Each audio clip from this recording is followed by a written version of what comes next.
బామ్మగారు నమస్కారం. ఏంటి ఇదంతా? ఏంటిది ఇంత వనం లెక్కుంది ఇదంతా?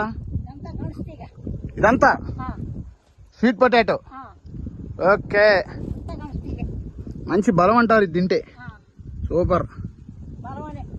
ఓకే, అచ్చా.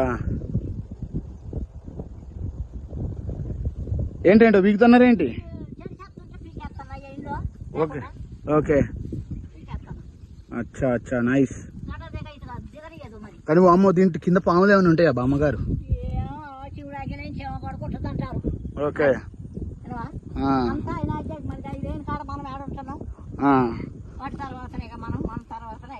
అదేంటి ఇంత గుబురుగా ఉంటే వీటి కింద చల్లగా నేను పడుకున్నాయేమో అని. ఓకే, అదేలేండి. ఓకే, అవును.